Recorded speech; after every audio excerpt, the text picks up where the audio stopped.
Hi everyone and welcome to the channel. My name's Will, you're watching Ball Python Breeder UK. So before I start this video, I just want to say quickly, if you are from the US, please do stick around because even though I'm talking about prices of stuff, I'm going to be giving figures in US dollars as well as UK pounds. And also a lot of the products, even though there's a change in currency, a lot of the products are kind of the same ballpark prices and the level of profit is a similar ratio. So do stick around even if you're not from the UK. So in this video I wanted to do a kind of a breakdown of the actual costs of breeding ball pythons, and there's a couple of reasons I wanted to do this. The first reason is that just from first-hand experience, I know breeding ball pythons is very expensive, but we often see videos on this topic. Most of them are great.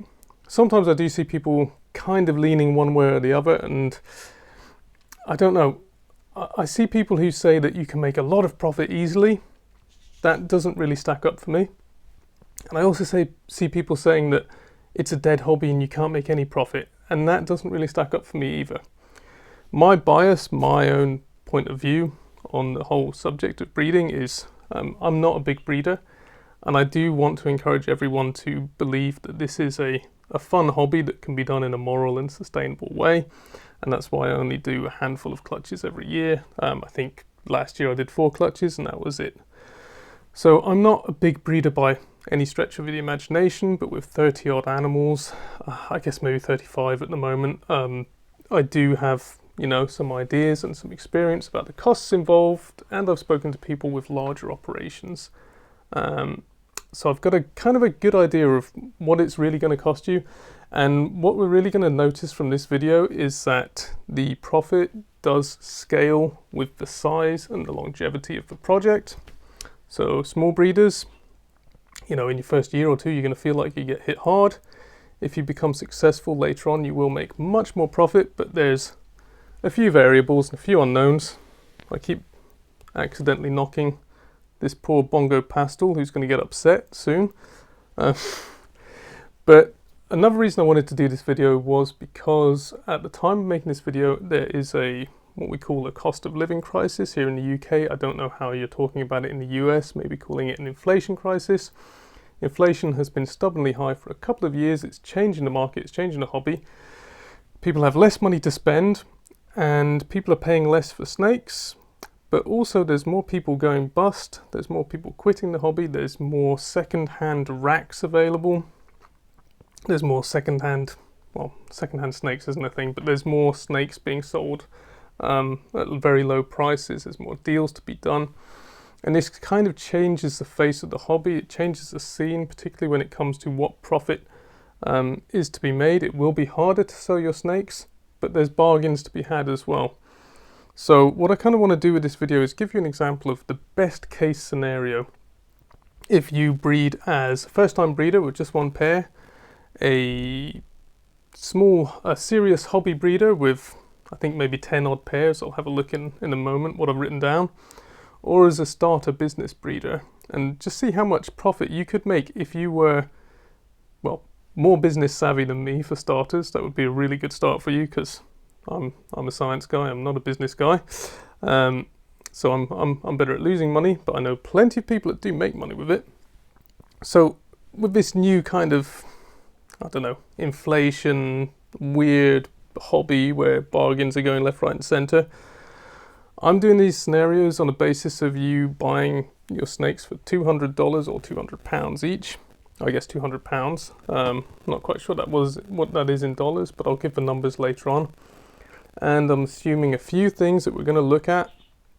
So with that in mind, let's first take a look at the costs involved with any breeding project, which is true wherever you are, and the possible profits in this made-up scenario, but which probably hold quite true. So first of all, the costs. Right, number one, one of your largest costs used to be the snakes. It's still the snakes, but now because there's just so many deals and so many people trying to get rid of so many snakes, I'm going to say for this experiment we're going to assume that all of your snakes are priced at £200, which I guess is around $240, maybe $250. And that's, it's not impossible to get some decent hets at that price now, if I'm completely honest. Your second cost, as always, probably the highest cost, will be your setups.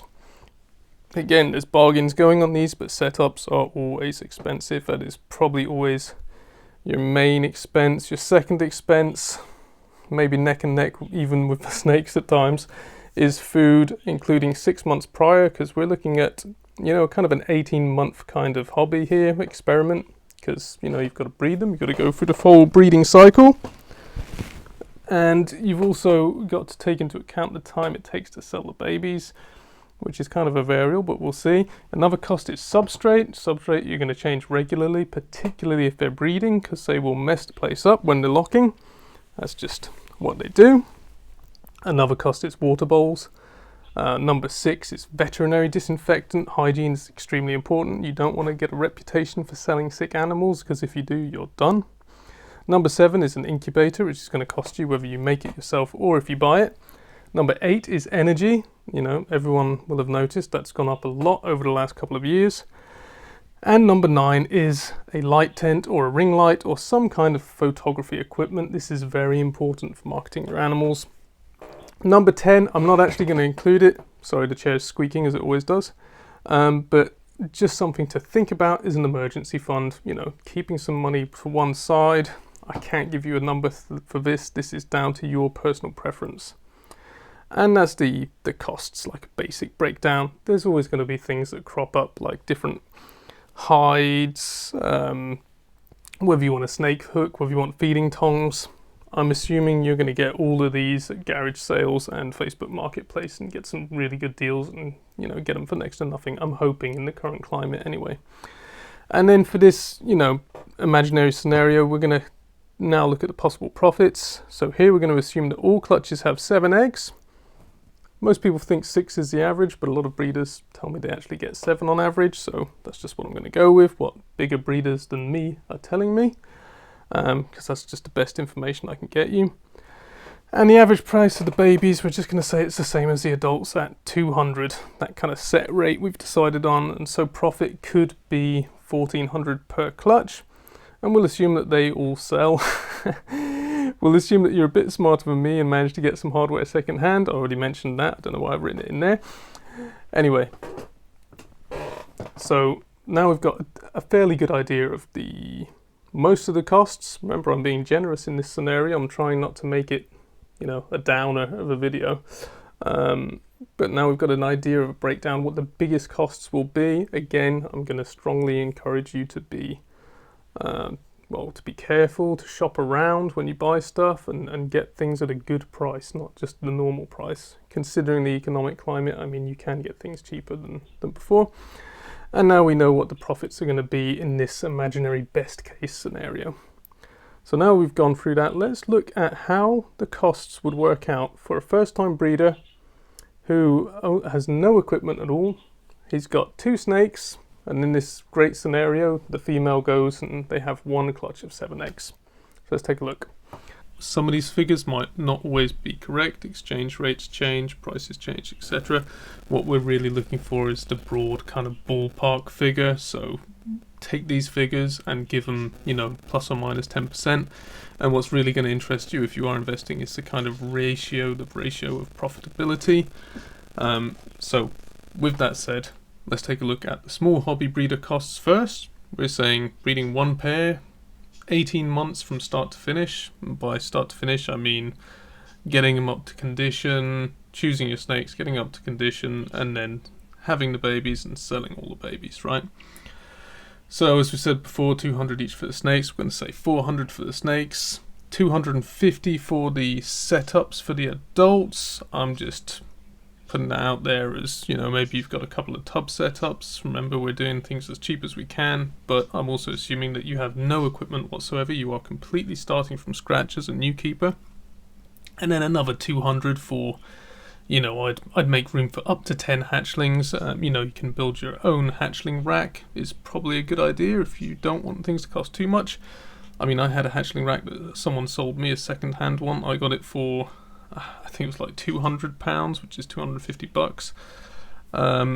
and that was enough for 40 hatchlings, so you know you can do quite well and stuff like that. Food, we're going to say 2 small rats, 1 small rat each, times 72 weeks in 18 months. That's 144. Let's take away 30% for fasting. That means 101 rats. Again, I'm going to assume you get a good deal from someone on your rodents, and it's going to say £2 or $2 per rat or whatever. Substrate, I'm going to say $20 on substrate every 3 months, or £20 rather. The currency is confusing, but remember we're just looking at ballpark figures. 20 every 3 months times 6, so that's 120. Now, water bowls, you want heavy water bowls so they don't just tip water onto the substrate all the time, so you know, 5 each, say 10 for water bowls. Veterinary disinfectant, buy the super concentrate, it lasts a really long time, say 15 for that. Energy, 150. That's going to vary according to your supplier and where you live. Incubator, even a homemade incubator is still going to end up costing you 200. Light tent or ring light, some kind of photography equipment, that is definitely going to cost at least 100 for a good one anyway. And then your emergency fund, like I say, that's personal choice. We can't really budget that. That's how much you think you need. So now we've looked at that, let's look at the kind of the profitability. If in this example for the first time breeding you get 7 eggs, they're all perfect, they all hatch, and you all sell them, which I know sounds great. It doesn't really always work out like that, but I'm giving you the best case scenarios, the best possible outcome for you. So that would cost you £1,647 or $2,084. Your maximum return is £1,400 or $1,759. So that makes your profit minus £247 or minus $325. That sounds quite negative, literally and figuratively, but I've got to say from past experience that honestly it feels about right. Again, some people might do better than me, they might get better bargains, you might end up having a huge first clutch of 10 or 11 eggs instead, so you never know. Like I say, these are ballpark figures, but that is kind of where we're at. So moving on from that, obviously we've seen there that was a negative result, right? You're in the red. Now let's move on to a serious hobby breeder, someone with 3 males and 7 females. They're all healthy, they're all great, and we're going to assume that 5 out of those 7 females go on to lay eggs. So already you see the costs are scaling up. Snakes, we're going up to $2,000. Setups, we're going up to $900 for adults, and there I'm being, generous. I'm saying 10 V70s in some kind of rack for $900. You can get them at that price. Sometimes you need to get them second-hand to get them at that price. Sometimes you can't.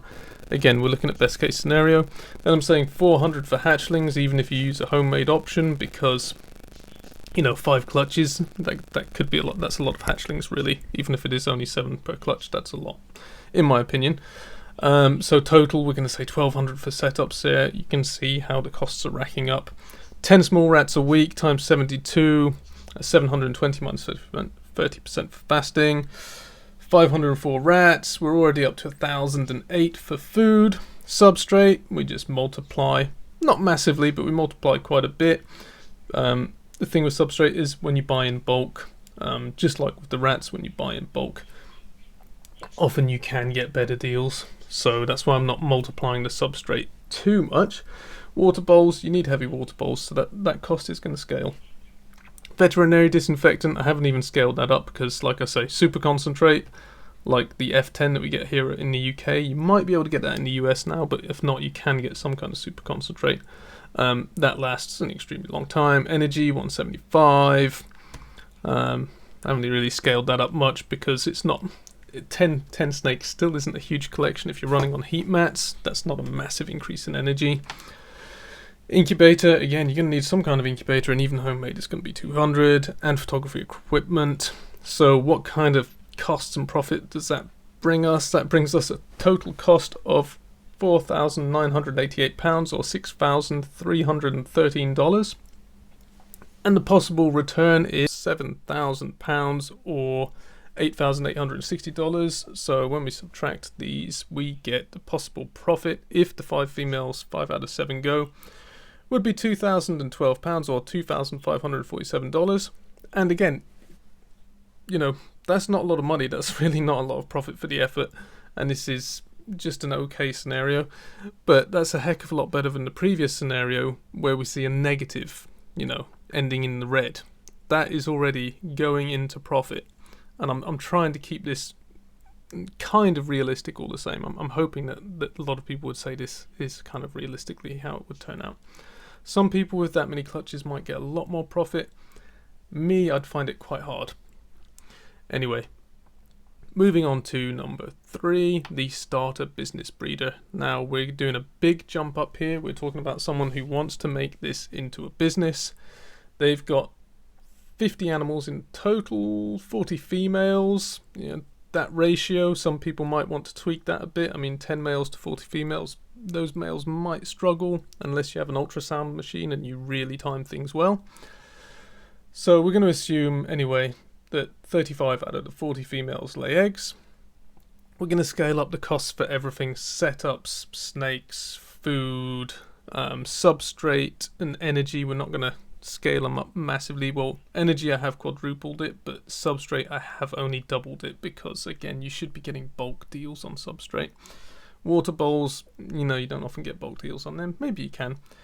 Disinfectant, I'm doubling it. I'm probably being generous there. Should probably triple it or quadruple it to be fair. But again, this is just to help you imagine how things could go. Incubator, you're probably going to need a professional incubator at that point, or at least 2 very, very well made homemade ones. So I'm going to say at least 500 for an incubator. And, you know, photography equipment. Photography equipment, you can invest a lot, and then you'll upload your photos to Morph Market, and once processed, they're usually at a lower resolution by the time they show on the front end of that site anyway. So let's just keep it at 100. So where does that leave us in terms of costs? We've got total cost of, what was it now? Sorry, total cost of $24,950 in pounds, or $31,532 in dollars. The possible return though is much, much higher at £49,000 or $61,588. So what are we looking at when we subtract that? We're getting a possible profit if 35 females lay eggs of £24,050 or $30,056. And to be honest, really that is borderline what you could live off either in the UK or in the US. I mean, in the US, I think living off 30 grand in a year in the US would be hard, you know, and this is with nothing going wrong. So what we're seeing is, yes, there is profit in it. No, it's not easy.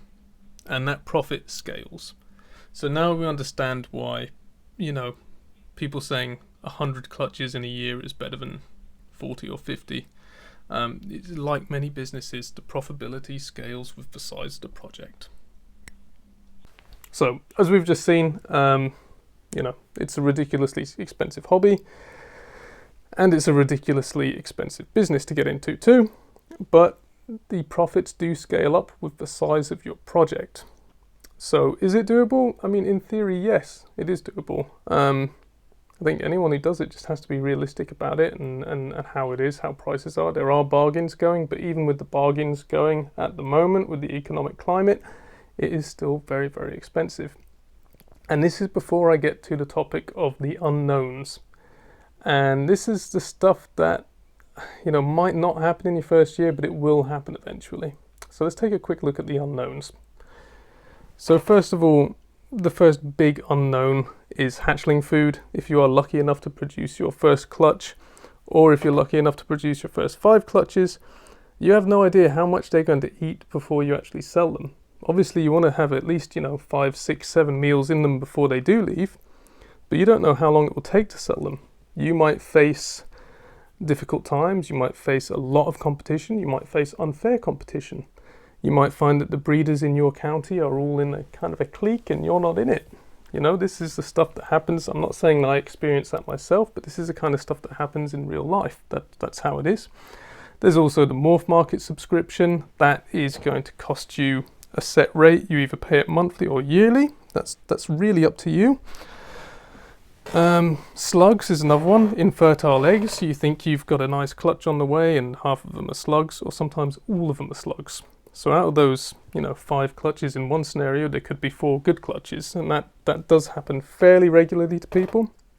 Another one is problems during incubation. There could be power cuts. There could be, any number of issues. Honestly, sometimes we don't know what goes wrong during incubation. I had one snake last year that was dead in the egg, and I've got no idea why. I couldn't see any, visible issues, but it's just one of those things. And alongside that, there's the pet-only babies, ones that hatch with kinks and missing eyes. This is something as well that will happen. You're not going to sell a snake with a kinked tail, even if it's healthy. Otherwise, you're not going to sell that full price. You shouldn't do. Missing eyes as well. You're probably going to end up getting rid of those as pet-only, having them adopted. There's also the risk of hardware issues. Your thermostats could stop working.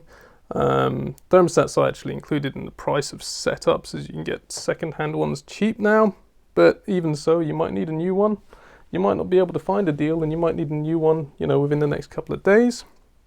And another risk is, an emerging risk, is changes to local legislation. There is a huge amount of legislators, if that's a word, legislators, law people, whatever they are, local governments, etc. There's a huge amount of pressure on them to ban reptiles in many counties, countries and states and provinces around the world. And it is entirely possible that you invest in your business and, 6 months in, you're told you can't have your snakes, they're going to be taken, they're going to be destroyed. This is the kind of thing that's happening. We've seen this in areas already.